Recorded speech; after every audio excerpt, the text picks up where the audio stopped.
warahmatullahi wabarakatuh. Perkenalkan, nama saya Rabisa dari kelas Pendidikan Agama Islam 1E, NIM 105-191-111-821. Baik, pada video ini saya akan memaparkan materi tentang asas pendidikan seumur hidup.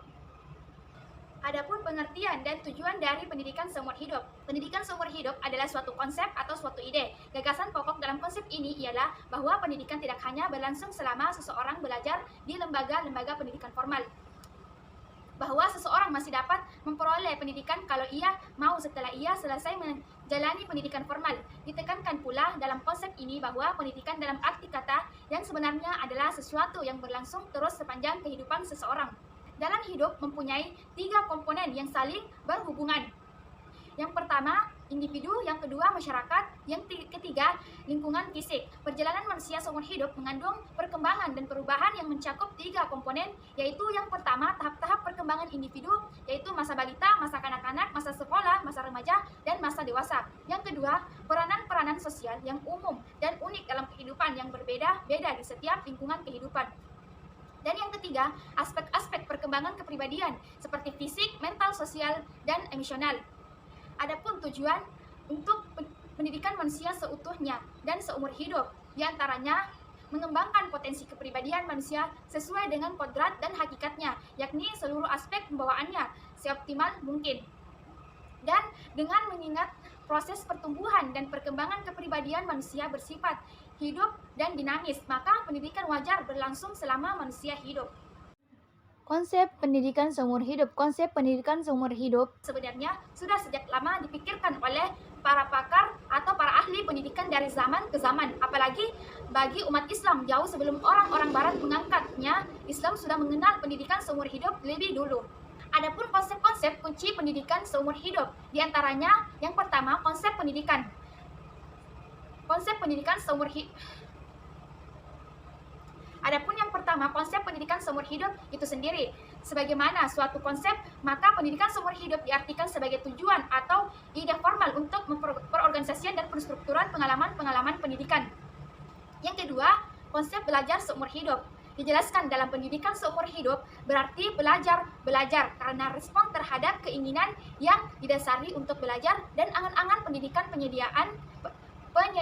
penyediakan kondisi-kondisi yang membantu belajar. Yang ketiga, konsep pelajar seumur hidup.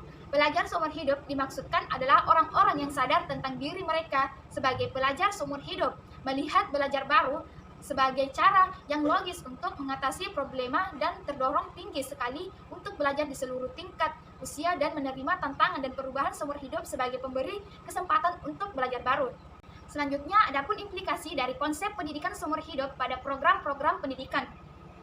Penerapan konsep pendidikan seumur hidup dalam dunia pendidikan sebagaimana yang telah dikemukakan oleh Guru G dalam Ihsan tahun 2005 pada halaman 48 berimplikasi pada 6 jenis program pendidikan, diantaranya yang pertama, pendidikan baca tulis fungsional. Dari segi implementasinya, program baca tulis merupakan cara paling murah dan praktis untuk mendapatkan dan menyebarkan pengetahuan. Berbagai pengetahuan baru dapat diperoleh dari bahan bacaan, namun kemampuan baca tulis hanya bisa berarti bila dapat ditunjang dengan kesediaan bahan-bahan bacaan.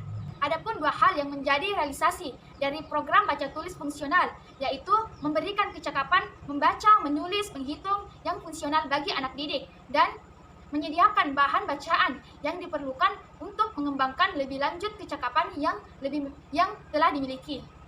Yang kedua, pendidikan vokasional.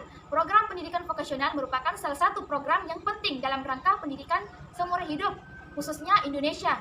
Sebagaimana negara berkembang pada umumnya, sistem pendidikan yang sudah diterapkan kini sebagian besar diambil dari negara barat. Akibatnya, output pendidikan sekolah pada umumnya menjadi kurang sesuai dengan kebutuhan masyarakat yang berada dalam taraf pembangunan diri.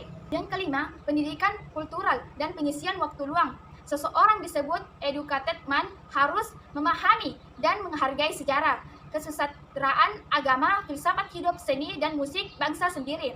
Pengetahuan tersebut di samping memperkaya khazanah hidupnya, juga memungkinkan untuk mengisi waktu luang yang lebih menyenangkan. Selain itu, konsep pendidikan seumur hidup juga berimplikasi pada sasaran pendidikan yang terbagi dalam 6 kategori, yaitu para guru dan tani, golongan remaja yang tanggung pendidikan sekolahnya, pekerja, keterampilan, golongan teknisian dan profesional, pemimpin dalam masyarakat, dan anggota masyarakat yang sudah tua. Adapun kepentingan pendidikan seumur hidup, pendidikan memiliki implikasi ekonomi yang menyenangkan alternatif dalam menghadapi struktur sosial yang cenderung selalu berubah. Adapun beberapa hal yang diperlukan dalam pendidikan, yaitu pendidikan seumur hidup dapat memberikan banyak manfaat secara ekonomi, baik dalam meningkatkan produktif pekerja dan keuntungan maupun meningkatkan kualitas hidup serta melepaskan diri dari kebodohan, kemiskinan, dan eksplorasi. Yang kedua, keadilan. Pendidikan seumur hidup dalam konteks keadilan dapat memperkecil peranan sekolah sebagai alat untuk melestarikan ketidakadilan. Yang ketiga, faktor peranan keluarga. Selama ini, keluarga adalah inti dari sumber pendidikan. Dengan adanya pendidikan seumur hidup, tugas-tugas yang selama ini menjadi tanggung jawab keluarga dapat menjadi lebih ringan, sebab sistem pendidikan yang semakin diperluas sehingga dapat menjangkau anak-anak dan orang dewasa sekaligus. Yang keempat, faktor perubahan peranan sosial. Dari segi peranan sosial, pendidikan seumur hidup dapat mempermudah individu untuk menyesuaikan diri dengan perubahan hubungan yang terjadi dengan orang lain. Yang kelima, perubahan teknologi. Kemajuan teknologi dari waktu ke waktu menyebabkan kerenggangan dan keterasingan manusia dengan sesamanya. Hal ini dapat dikurangi dengan adanya pendidikan seumur hidup. Keenam, faktor vokasional. Pendidikan vokasional atau kejujuran diciptakan agar setiap individu dapat menjadi seorang tenaga kerja yang handal, terampil, dan siap menghadapi berbagai tantangan di masa depan. Adapun pendidikan seumur hidup dalam berbagai perspektif. Tinjauan ideologis, pendidikan seumur hidup atau long life education akan memungkinkan seseorang mengembangkan potensinya sesuai dengan kebutuhan hidupnya. Pada dasarnya, semua manusia dilahirkan ke dunia mempunyai hak yang sama, khususnya hak untuk mendapatkan pendidikan dan peningkatan pengetahuan dan keterampilan atau skill. Yang kedua, tinjauan ekonomis. Pendidikan seumur hidup dan konteks ini memungkinkan seseorang untuk meningkatkan produktivitasnya, memelihara dan mengembangkan sumber-sumber yang dimilikinya, memungkinkan hidup dalam lingkungan yang lebih sehat dan menyenangkan, memiliki motivasi dalam mengasuh dan mendidik anak-anaknya secara tepat, sehingga peranan pendidik keluarga menjadi sangat penting dan besar artinya.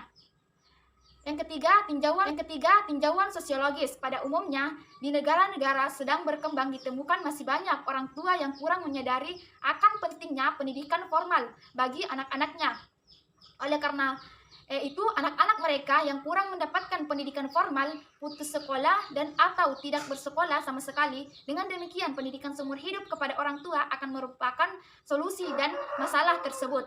Yang keempat, tinjauan filosofil. Negara-negara demokrasi menginginkan seluruh rakyatnya menyadari pentingnya hak memilih dan memahami fungsi pemerintah, DPR, DPD, dan sebagainya. Oleh karena itu, pendidikan kewarganegaraan perlu diberikan kepada setiap orang. Hal ini menjadi tugas pendidikan seumur hidup. Yang kelima, tinjauan teknologis. Di era globalisasi seperti sekarang ini, tampaknya dunia dilanda oleh eksplorasi ilmu pengetahuan dan teknologi. Dengan berbagai produk yang dihasilkannya, semua orang, tidak terkecuali para pendidik, sarjana, pemimpin, dan sebagainya dituntut selalu memperbarui pengetahuan dan keterampilan seperti apa yang terjadi di negara-negara maju. Yang keenam, tinjauan psikologis dan pedagogis. Pendidikan pada dasarnya dipandang sebagai pelayanan untuk membantu pengembangan personal sepanjang hidup. Konseptualisasi pendidikan seumur hidup merupakan alat untuk pengembangan individu-individu yang akan belajar seumur hidup menilai bagi masyarakat. Yang terakhir, adapun arah dari pendidikan seumur hidup.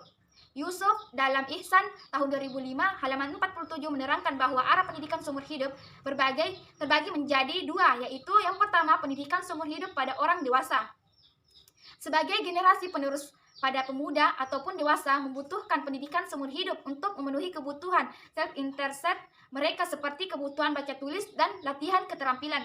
Yang kedua, pendidikan seumur hidup bagi anak. Dijelaskan bahwa pendidikan seumur hidup bagi anak merupakan sisi lain. Angka perlu memperoleh perhatian dan pemenuhan pengetahuan dan kemampuan anak, memberikan peluang yang lebih besar bagi pembangunan di masa depan. Proses pendidikan seumur hidup bagi anak menekankan pada metodologi agar motivasi, kunci, dan kepribadian belajar dapat tertanam dengan kuat dalam diri seorang anak. Sekian dari materi saya, kurang dan lebihnya mohon dimaafkan. Wassalamualaikum warahmatullahi wabarakatuh.